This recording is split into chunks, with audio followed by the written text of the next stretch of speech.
When Jacob saw that there was grain in Egypt, Jacob said to his sons, "Why do you look at one another? Indeed, I have heard that there is grain in Egypt. Go down to that place and buy for us there, that we may live and not die." So Joseph's 10 brothers went down to buy grain in Egypt. But Jacob did not send Joseph's brother, Benjamin, with his brothers. Lest some calamity befall him.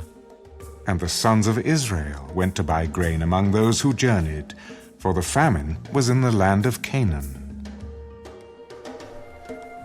Now Joseph was governor over the land, and it was he who sold to all the people of the land. And Joseph's brothers came and bowed down before him, with their faces to the earth.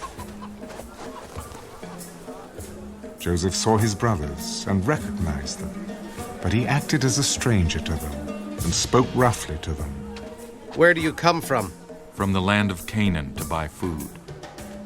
So Joseph recognized his brothers, but they did not recognize him. Then Joseph remembered the dreams which he had dreamed about them. "You are spies. You have come to see the nakedness of the land."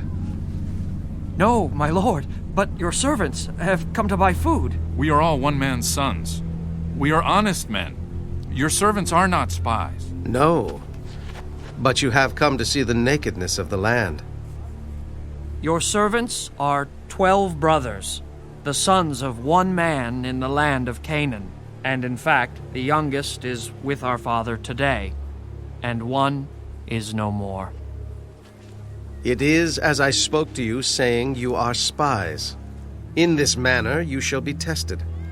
By the life of Pharaoh, you shall not leave this place unless your youngest brother comes here. Send one of you, and let him bring your brother, and you shall be kept in prison, that your words may be tested to see whether there is any truth in you. Or else, by the life of Pharaoh, surely you are spies." So he put them all together in prison 3 days. Then Joseph said to them the 3rd day,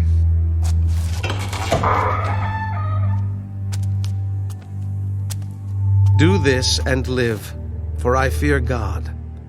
If you are honest men, let one of your brothers be confined to your prison house.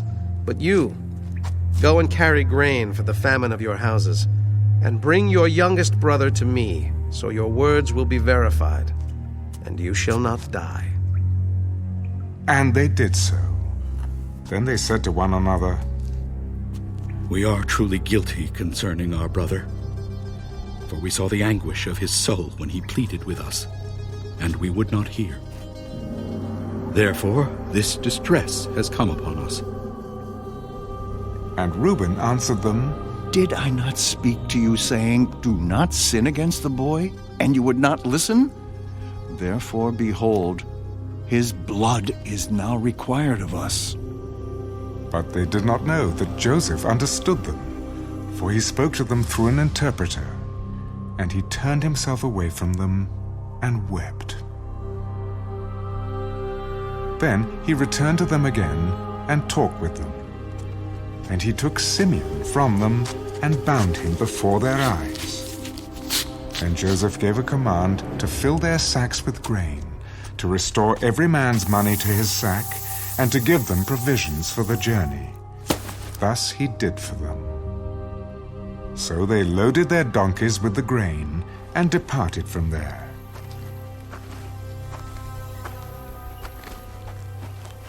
But as one of them opened his sack to give his donkey feed at the encampment, he saw his money, and there it was, in the mouth of his sack. My money has been restored, and there it is, in my sack. Then their hearts failed them, and they were afraid, saying to one another, What is this that God has done to us?